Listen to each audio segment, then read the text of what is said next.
할렐루야. 네, 반갑습니다. 예. 말씀에 심기는 교회 성도 여러분들, 계속 말씀 이라고 외워져가지고, 예, 또 이렇게 이라고 하면 호경 목사가 혼낼 것이기 때문에 말씀에 심기는 성도 여러분들, 또 저희 번지는 교회의 후원자가 되어주신 여러분, 이렇게 하나님께서 주신 좋은 기회로 말미암아서 말씀을 전하는 시간을 갖게 되었는데요. 부디 간절히 바라건대 오늘 저를 통해서 이 전해진 말씀이 앞으로 나아가고 살아갈 굳건한 신앙의 반석이 되었으면 좋겠습니다. 그 소망을 갖고서 설교 한 편을 들고 나왔는데요. 어떤 말씀을 전해야 우리 모두를 무너지지 않도록 하는 이 반석이 될까 고민을 하다가 제가 이 로마서의 말씀을 전하고자 선택을 했습니다. 제가 개역개정으로 준비했는데요. 원래 우리말 성경을 쓴다는 걸 알고 있었지만 이 목회자마다 약간 고집이 있거든요. 본문을 해석하면서 나는 이 본문에는 어떤 역분이 더 맞는 것 같아라고 고집을 부리는 그런 게 구석이 있는데, 제가 보기에 오늘 이 본문은 개역개정이 좀 나은 것 같아서 그렇게 들고 나왔습니다. 개인적으로 저는 이 말씀으로 인해 저 역시도 이 불편하고 때로는 이 두려운 신앙의 고난을 맞이할 때 그것을 위로하고 위안하며 나아갈 수가 있는데요. 부디 꼭 구하건대 오늘 잘 새겨서 유익을 얻어서 돌아가시길 간곡히 소망합니다. 아멘. 자, 그럼 우선은요, 오늘 말씀이 더욱더 잘 새겨지도록 하기 위해 뜬금없지만 서로 인사 한마디만 나누고서 오늘의 말씀 듣도록 하겠습니다. 앞뒤 좌우를 바라보시며 이렇게 인사하는 겁니다. 우리의 연단을 기뻐합시다. 한번 인사해 볼까요? 우리의 연단을 기뻐합시다. 우리의 연단을 기뻐합시다. 한 번만 더 해봅시다. 우리의 연단을 기뻐합시다. 연단을 기뻐합시다. 아멘. 제가 아멘을 많이 합니다. 졸까 봐서. 방금 인사한 것처럼 연단을 기뻐하는 우리가 되길 바라며 말씀을 전할 텐데요. 오늘의 말씀은요, 이 많은 사람들에게 너무나도 유명한 구절의 그 말씀들을 풀어서 메시지를 전하고자 합니다. 바로 로마서 5장 3, 4절의 구절인데요. 마이크 소리요?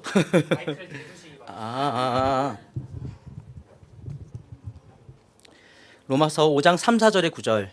우리가 환난 중에도 즐거워하나니 환난이 인내를, 인내는 연단을, 연단은 소망을 이루는 줄 알미로다. 바로 이 로마서 5장 3, 4절의 말씀이 중심이 될 것입니다. 저는 로마서의 이 구절이 지금의 시대가 주는 환난에 움츠러들고 기운이 빠져버린 많은 성도들, 그 모두의 마음과 삶을 믿음을 향해 깨어냈으면 하는 바람이 있습니다. 이 구절에는 이 환난 중에도 믿음을 통해 우리가 신앙의 기쁨을 얻고 누릴 수 있도록 하는 그럴 만한 잠재력과 힘이 품어져 있기 때문인데요. 여러분도 아시겠지만 사실 많은 성도들이 신앙의 즐거움을 잃어버린 오늘날의 시대입니다. 그래도 이 말씀에 심기는 교회는 제가 멀찍이서 한번 지켜보기에 예외적인 상황이 있는 것 같아서 참 감사한데, 그럼에도 일반적인 실상은요, 많은 성도들이 누림은커녕 자신의 성도됨을, 자신의 기독교인됨을, 그 존재를 겨우겨우 지켜내기에 급급한 상황이 있습니다. 누림이 없이 크리스천인 자신의 존재만 겨우겨우 지켜내며 살아가는 것이죠.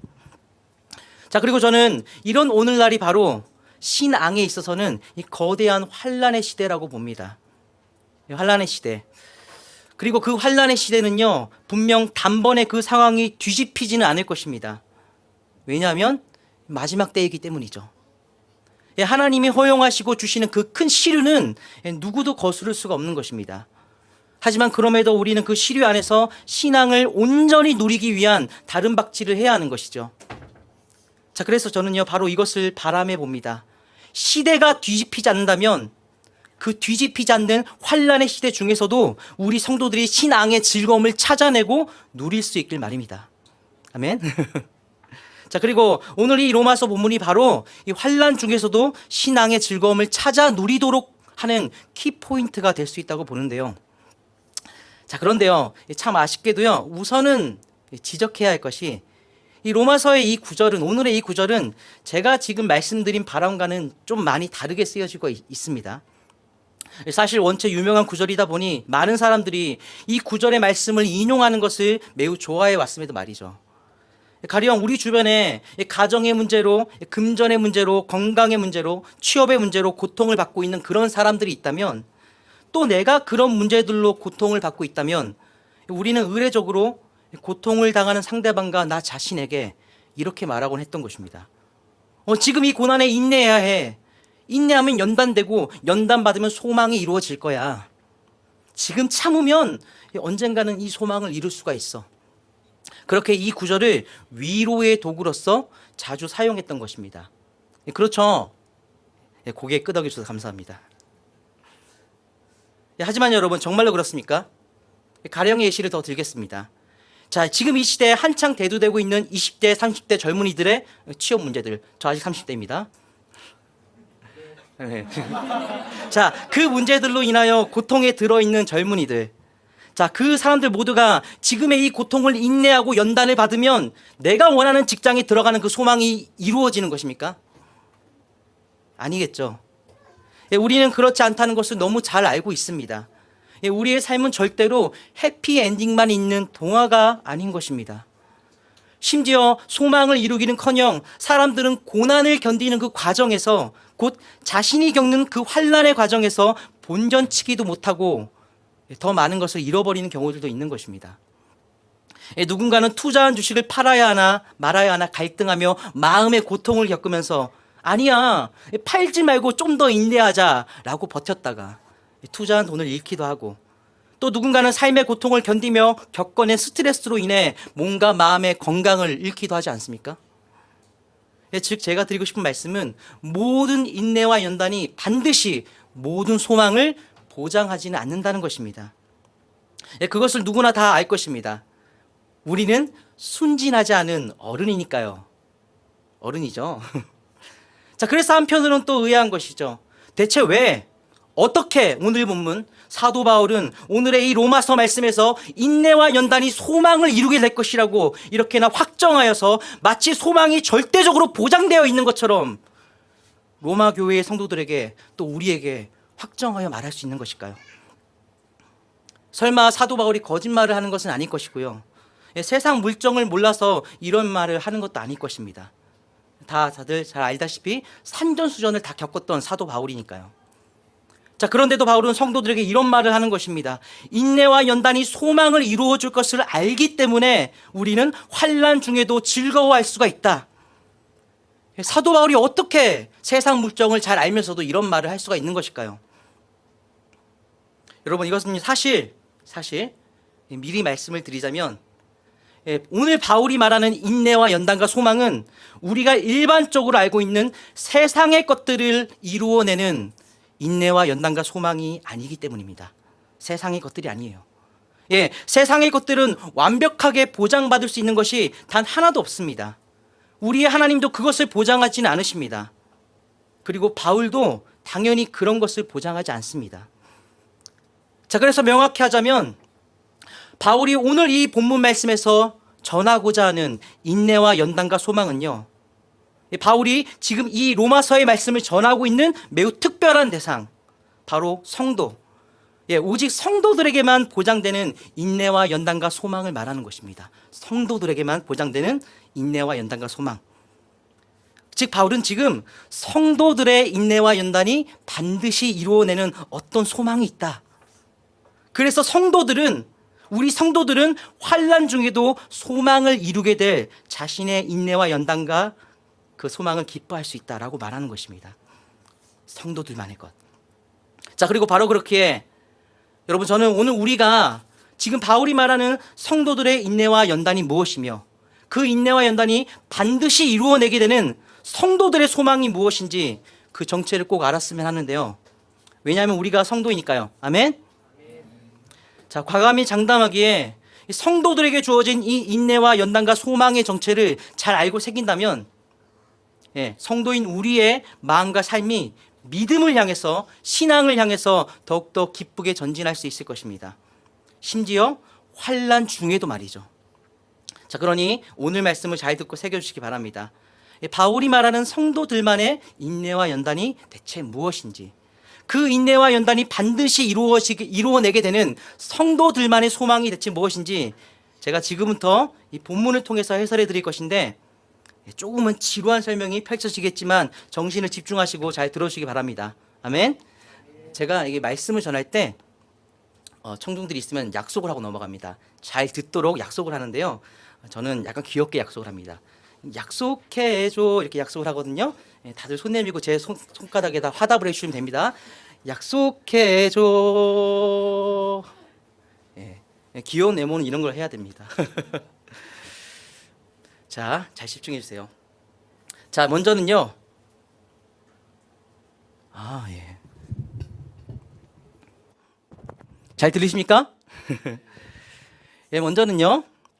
바울이 말하는 성도의 인내와 연단이 반드시 이루어내는 소망, 그 소망의 정체가 대체 무엇인지부터 살펴보겠습니다. 사실 그 소망의 정체는 멀리서 찾지 않아도 됩니다. 거의 대부분의 경우 성경은요, 자신이 던진 그 의문의 답을 자신의 근처에 둡니다. 자, 그래서 지금 우리는 방금 보았던 3절과 4절, 그 바로 앞에 있는 그 근처에 있는 2절의 말씀을 보아야 되는데요.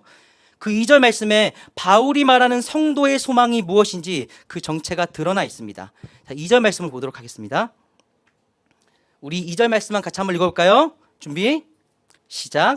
또한 그로 말미암아 우리가 믿음으로 서 있는 이 은혜에 들어감을 얻었으며 하나님의 영광을 바라고 즐거워하느니라. 아멘. 여러분, 지금 읽은 이 2절 말씀을 보면 이 바라고라는 단어가 나옵니다. 자, 그런데 이 바라고라는 단어가요, 사실 원어로 보면 4절, 참조로 나오고 있는 4절 말씀의 소망과 동일한 단어입니다. 이 엘피스라는 헬라어 단어인데 곧 이 본문 안에서 2절과 4절 말씀은 서로 별개가 아니라 동일한 하나의 소망에 대해서 설명하고 있습니다. 자, 그렇기 때문에 2절 말씀에서 말하는 소망이 무엇인지를 알면 자연스럽게 4절 말씀에서 말하는 성도의 소망이 무엇인지 그 정체를 알 수가 있습니다. 여러분, 그래서 2절 말씀을 살펴보기에 이 2절 말씀에서 말하는 성도의 소망은 대체 무엇입니까? 이렇게 나타나죠. 하나님의 영광을 소망하고 즐거워하느니라. 바로 하나님의 영광이 성도의 소망이라고 말하는 것입니다. 자, 그렇다면 여러분, 4절 말씀의 인내와 연단이 이루어내게 되는 소망 역시도 당연히 세상의 것이 아닙니다.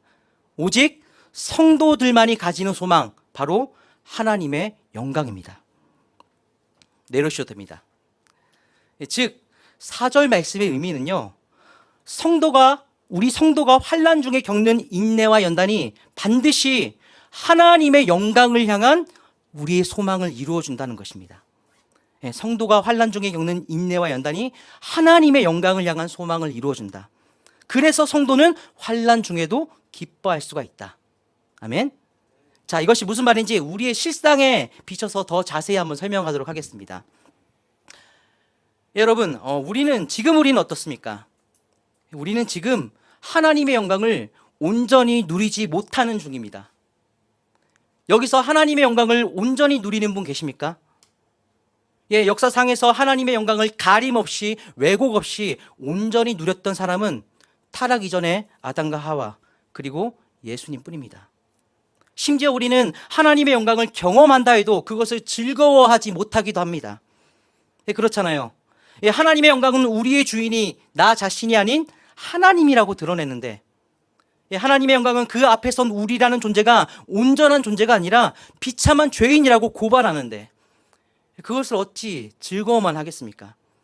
타락한 우리는 하나님의 영광을 온전히 보지도 못하고 온전히 즐거워도 못하는, 곧 하나님의 영광을 온전히 누리지 못하고 있는 상태인 것이죠. 지금 우리가 말이죠. 자, 그리고 그런 우리는 많은 순간 하나님의 영광을 온전히 누리지 못하고 있기 때문에 하나님의 영광에 대해서 부족함을 느낍니다. 그리고 이 부족함은 좀처럼 채워지지가 않습니다. 불만족스럽습니다. 바로 그래서 우리는 하나님의 영광을 온전히 누리게 되기를 소망하는 것입니다. 만족하지 못하니까요. 자, 그런데 여러분, 여기서 바로 한 가지 의아한 것이 있습니다. 무엇이냐면, 여러분, 온전히 누리지도 못하는 것을 대체 왜 우리는 포기하지를 못하는 것입니까? 물론 평안한 때에는 포기하지 않을 수가 있을 것입니다. 많이 힘들지 않으니까요. 자, 그런데 왜 우리는 심지어 우리의 인생에서 수시로 겪어내야 하는 환난 중에도 왜 하나님의 영광을 포기하지 못하는 것입니까? 왜 우리는 환난 중에도 하나님의 영광을 포기하지 못할까요? 제대로 누리지도 못하는 것, 힘들면 충분히 포기할 수도 있지 않습니까? 저는 이것이 도무지 이해가 안 갑니다. 왜냐하면 사실 우리는 매해마다 살을 빼겠다고 다이어트를 시작하지만 그 다이어트도 작심삼일로 포기하는 존재인 것입니다. 아유, 빠지지가 않아요. 큰일 났어요. 자, 그런데 그런 우리가 왜 환난 중에도 하나님의 영광을 향한 소망만큼은 포기하지 못하는 것일까요? 여러분 대체 왜 지난 한 주간 온몸이 피곤하게 살아왔음에도 하나님의 영광을 누리길 소망하며 충전을 해야 할 이 휴일에 예배를 드리고 계신 것입니까? 왜 여러분은 하나님의 영광을 포기하지 못하십니까? 여러분, 저는요, 사실대로 고백을 하자면 과거 제가 경험하는 하나님의 영광이 너무 흐릿하고 즐겁지가 않아서 제가 정말 힘든 환난 중에 있었을 때 이 더운 여름날 길거리에 가다가 사 먹는 아이스크림만큼도 하나님의 영광이 나를 위안하지 못하는구나 하고 불평했던 적도 있었습니다. 자, 그런데 정말로 신기한 것은요, 그렇게나 불만족스러운 하나님의 영광을 경험하면서도 그렇게나 불만족스러운데 하나님의 영광을 향한 소망이 이 처한 환경을 따라 제 마음 상태를 따라 작아지기는 할지언정 포기되지가 않더라고요. 그래서 지금 이 자리에 있는 거죠. 여러분들도 그렇지 않습니까? 다들 삶의 자리에서 환난을 겪으며 사셨고 그럼에도 하나님의 영광을 향한 소망이 포기되지 않았기 때문에 지금 이 자리에 오신 것 아닙니까? 여러분, 이렇듯 대체 왜 우리 안에 하나님의 영광을 향한 소망은 환난 중에도 작아지기는 할지언정 왜 포기되지가 않는 것일까요?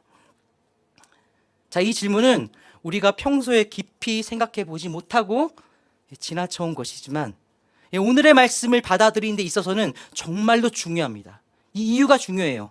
대체 우리는 만족하지도 못하면서 하나님의 영광을 향한 소망을 심지어 환난 중에도 포기하지 못하는 것일까요?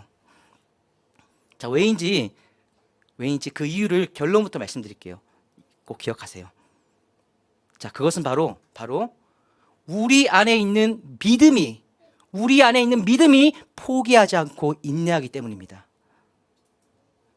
우리 안에 있는 믿음이 하나님의 영광을 포기하지 않고 붙들고 인내하기에 성도는 갖가지의 환난에 처하며 그 환난 중에 여러 가지 다른 것들을 포기할지라도 하나님의 영광을 향한 소망만큼은 포기하지 못한다는 것입니다. 우리 안에 믿음이 인내하기에.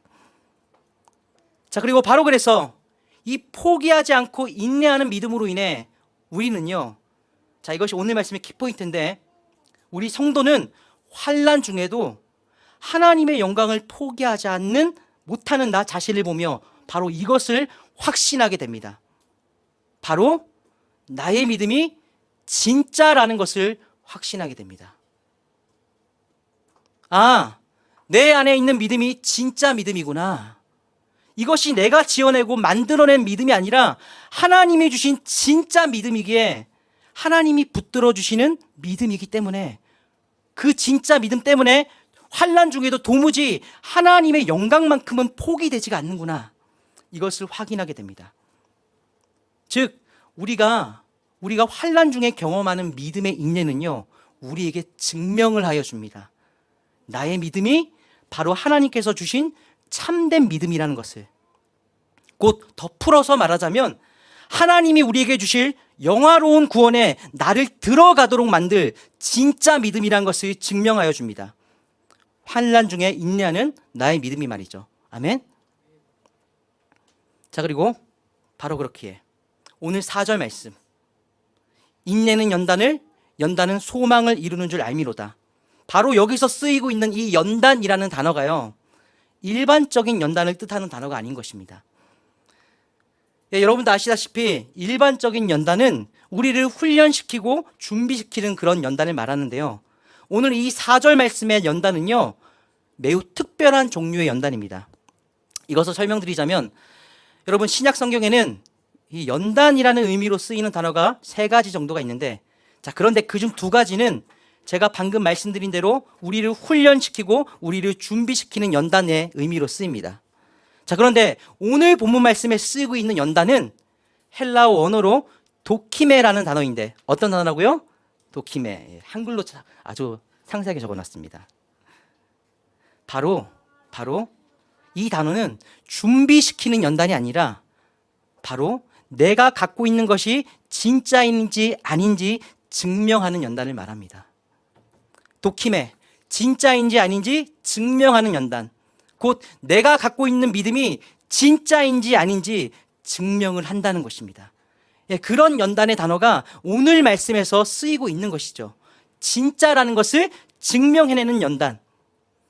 곧 정리하자면 우리가 환난 중에도 하나님의 영광을 포기하지 않고 있는 믿음의 인내를, 나의 믿음의 인내를 보며 그렇게 나의 믿음이 하나님의 영광을 향한 소망을 도무지 환난 중에도 포기하지 않는 것을 보며 그 믿음이 진짜 믿음이라고 나 스스로 확인하게 된다는 것입니다. 연단을 받으며 진짜 믿음의 증거를 우리 스스로 얻게 된다는 것입니다. 자, 그래서 성도는 환난 중에도 기뻐할 근거를 갖게 되는 것이죠. 환난이 무조건 괴롭기만 한 것이 아니라 그 환난이 나에게 증명을 해주니까요. 나의 믿음이 진짜라고. 아멘. 환난이 우리에게 증명해줘요. 나의 믿음을.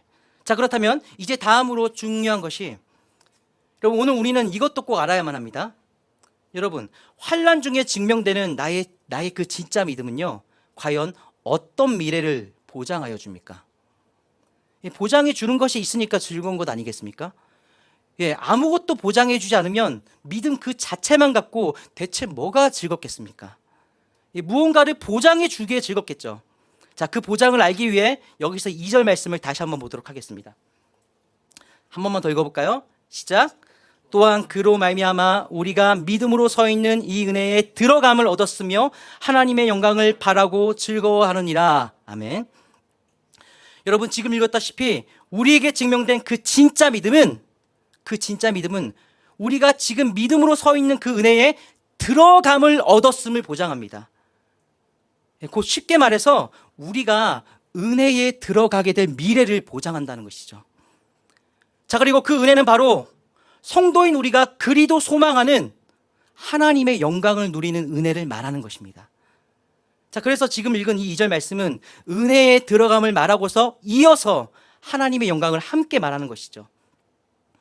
곧 정리하자면 진짜 믿음을 가진 사람은 소망하던 하나님의 영광을 반드시 누리게 될 것이기에 지금부터 미리 그 미래를 바라보며 즐거워할 수 있다고 이 구절은 말하는 것입니다. 곧 나의 믿음이 환난 중에도 포기하지 못하고 있던 불만족스러운 하나님의 영광을 만족스럽게 누리게 될 그 미래를 보장하는 것이죠. 나의 믿음이. 여러분, 이것은요 마치 이 아파트 분양권과도 같습니다. 여러분, 아파트 분양권을 얻은 것 자체가 대체 뭐가 그리 기쁘고 즐겁겠습니까? 그 분양권은 종이 조각일 뿐이에요. 다만 그 분양권이 내가 미래에 누리고 살게 될 아파트를 보장해 주기에 기쁘고 즐거운 것이죠. 곧 나의 진짜 믿음이 바로 분양권이에요. 자, 그렇다면 여러분, 나의 믿음이 환난 중에서 진짜 믿음으로 증명되는 것이 그 얼마나 크나큰 희망이자 기쁨입니까? 내 아파트를 보여주는데. 자, 이것은 환난 중에도 누릴 수가 있는 신앙의 즐거움인 것입니다. 자, 그렇다면 여러분, 여기서 한번 상상해 봅시다. 언젠가의 날 우리가 만족스럽게 누릴 그 하나님의 영광이란 대체 무엇이겠습니까? 그 미래를 상상해야 지금부터 미리 즐거울 것 아니겠습니까? 믿음이 분양권이라면 그 분양권만 바라보는 것이 아니라 그로 인해 누릴 미래를 상상해야만 즐거울 수가 있는 것입니다. 자, 그러니 한번 그려봅시다. 제가 그리는 한 미래를 보여드릴 텐데요. 여러분, 저는요 늘상 하나님의 영광에 관하여 고대하는 3가지의 미래가 있습니다. 그 3가지를 말씀드릴게요. 먼저 첫 번째는 하나님의 영광의 본체이신 예수님과 함께하는 것입니다. 나의 믿음이 환난 중에도 포기하지 못하고 소망하던 하나님의 영광의 본체, 예수님을 실제로 만나고 누리는 것이 제가 그리는 영광의 미래입니다.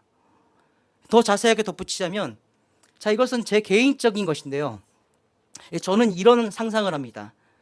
우리 하나님은 섬기는 것을 높은 자의 태도로 여기시는 분이시고, 자, 그래서 가장 높으신 그분은 태초의 때부터 온 우주 만물을 섭리하시고 보존하시고 그렇게 온 우주 만물을 섬겨주셨습니다. 그리고 그런 분께서 성육신하사 이 땅에 오시고 역시나 당신의 모든 백성들을 섬겨주셨습니다. 자, 그런 분께서 나와 직접 마주하게 될 그 미래에 과연 그 섬김을 내려놓으실까? 저는 아닐 거라고 봅니다. 그때도 예수님은 나를 섬겨주실 것입니다. 그래서 아마도 2000여 년 전 제자들의 발을 닦아주신 것처럼 나를 만나면 내 발도 닦아주지 않으실까? 저는 그런 상상을 합니다. 고발하지 마세요. 이런 해석했다고. 다시 한번 말하지만 이건 제 개인적인 상상입니다. 자, 그리고 만약에 참으로 그렇다면 저는 꼭 하고 싶은 것이 있습니다. 예수님이 제자들 중 시몬 베드로의 발을 닦아주실 때 이 베드로가 그랬던 것처럼 나도 내 발뿐만 아니라 내 손과 머리도 닦아주소서, 그분께 요청을 드리고 싶습니다. 당신의 그 못자국난 두 손으로 내 머리도 어루만져 주시고 내 어깨도 어루만져 주시고 내 온몸을 실감나게 안아달라고, 당신을 너무 그리워했다고. 여러분, 저는 바로 이렇게 하나님의 영광의 본체이신 예수님을 누리는 상상을 합니다. 그것이 우리의 미래예요. 자, 그리고 두 번째로 그리는 미래는 나 자신이 바로 예수님의 그 영광스러운 형상이 되는 것입니다. 여러분, 성경은 말하죠. 마지막 그날이 되면 우리는 예수님의 참모습 그대로를 볼 것이고 호련히 변화하여 그와 같게 될 것이라고요. 자, 그리고 여러분, 이 소망은 그 얼마나 우리를 안달나게 만듭니까? 왜냐하면 우리 성도는 우리 자신의 형상에 대해서는 굉장히 불행한 존재잖아요. 성도는 예수 그리스도의 영광을 감지할 수 있고 이에 그 영광을 선명하게 경험하면 경험할수록 그만큼이나 지금의 내가 예수님의 형상으로부터 많이 멀어지고 망가진 존재라는 것을 발견하게 되는 것입니다. 우리가 예수님의 영광을 감지하기 때문에. 그래서 영광스럽지 않은 나의 형상으로 인해 세상의 사람들은 경험치도 않는 형상의 괴로움을 겪어야 하는 존재가 우리 성도입니다. 자, 그런데 그 괴로움 때문에 또한 성도는 더욱더 간절하게 소망하게 됩니다. 이렇게 망가진 내가 앙망하는 분, 예수님의 영광스러운 형상을 완전하게 담게 될 그 회복의 날을 말입니다. 나에게서 아무런 죄도, 아무런 부패도, 아무런 악의도, 아무런 두려움도 발견되지 않고 오직 나에게서 예수님의 영광스러움만 발견될 그 미래의 날을 상상하는 것입니다. 이것이 우리가 미래에 누리게 될 하나님의 영광의 날이죠. 자, 그리고 세 번째로 그리는 미래는요, 하나님의 영광이 가림이 없는 온 만유를 누리는 것입니다. 여러분, 성경은 말합니다. 고린도전서 15장 28절 말씀에서 만물을 그에게 복종하게 하실 때에는 아들 자신도 그때의 만물을 자기에게 복종하게 하신 이에게 복종하게 되리니 이는 하나님이 만유의 주로서 만유 안에 계시려 하심이라. 아멘. 곧 여러분, 미래의 그날이 되면 하나님은 만유의 주가 되시고 이에 온 만유를 통해 하나님의 영광을 누릴 수 있게 된다는 것이죠. 곧 여러분, 우리가 지금은 어디를 봐도 하나님이 온전히 느껴지지 않고 하나님이 보이지 않아서 온 만유가 우리에게는 너무나 답답한데, 그때가 되면 세상 만유 그 어디를 봐도 하나님의 영광이 가림없이 만족스럽게 경험되고 누려질 거라는 것입니다. 이 공기 중에서도, 저 벽에 칠한 페인트를 통해서도. 아마 그때가 되면요, 불만족과 가림이라는 단어는 필요가 없게 되겠죠. 여러분, 저는요 바로 이런 세 가지의 하나님의 영광을 누리는 미래를 고대합니다. 자, 그런데 오늘 내 안에 있는 그 믿음이 환난을 지나면서, 환난을 겪으면서 진짜라는 것을 증명하는 나의 믿음이 그 미래가 손에 잡지도 못할 환상이나 공상이 아니라 실제로 나의 손에 만져질 나의 미래라고 보증한다는 것입니다. 지금 내가 가진 진짜 믿음, 그 증명된 믿음이 말이죠. 오늘 저에게도 우리 성도 여러분에게도 말입니다. 아멘. 그 믿음이 증명해요. 자, 그렇게 여러분, 저는 오늘 강력히 믿음을 갖고 계신 우리 성도 여러분들에게 권하고자 합니다. 여러분, 환난의 종류가 중요하지 않습니다. 우리가 일상을 살아가며 겪는 그 어떤 환난의 상황이라도 다 해당이 됩니다. 다만 그 모든 환난의 상황이 나에게 닥칠 때 다만 바라옵건대 그 환난에만 빠져서 매몰되지 마시기 바랍니다. 오늘 그 처음에 말했듯 오늘 우리가 살아가는 이 시대, 이 마지막 시대의 환난은 결코 그칠 수가 없습니다. 이에 이 그치지 않는 환난에만 매몰됐다가는 우리의 신앙은 이 마지막 시대 내내 괴로움으로만 경험될 것입니다. 자, 그런데 그 환난 중에서도 여전히 인내하며 예수님을 포기하지 않으며 하나님을 포기하지 않는 우리의 믿음을 주목한다면, 그 믿음을 발견한다면 우리의 그 인내하고 있는 믿음이 우리 자신에게 선포할 것입니다. 내가 모든 것을 포기했어도 예수님을, 하나님을 포기하지 않았어. 그러니 이 믿음은 진짜야. 하나님의 영광을 누리는 그 소망을 이루어주게 될 진짜 믿음이야. 자, 그리고 여러분, 그 믿음이 바로 생각해 보면요, 우리가 그렇게나 우러러보며 인내의 표본으로 삼는, 우리가 그렇게 대단하다고 말하는 욥의 믿음입니다. 여러분, 욥의 환난을 한번 떠올려 보십시오. 그 징그러운 환난. 욥은 환난을 경험하며 많은 것을 잃었습니다. 재산도 잃었고, 가족도 잃었고, 건강도 잃었습니다. 그 다양한 환난은 추정키에 30년 동안 욥을 괴롭혔던 그 환난은 욥이 갖고 있는 모든 것을 다 빼앗아 갔습니다. 욥은 인내했지만 그 인내가 욥이 갖고 있는 재산과 가족과 건강을 지켜주지 못했습니다. 인내가 그 세상의 것들을 지켜주지 못했어요. 자, 그런데 여러분, 욥이 모든 것을 빼앗기고 잃어가는 그 고난을 당하면서 심지어 욥의 아내는 욥에게 하나님을 저주하고 죽으라고 했지만 그럼에도 욥은 하나님만큼은 포기하지 않았습니다. 욥은 하나님을 빼앗기지 않았습니다. 왜요? 욥의 믿음이 인내하였기 때문에.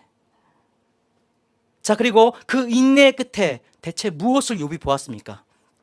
욥은 내가 스스로 거두어들이고 티끌과 제 가운데서 회개하나이다.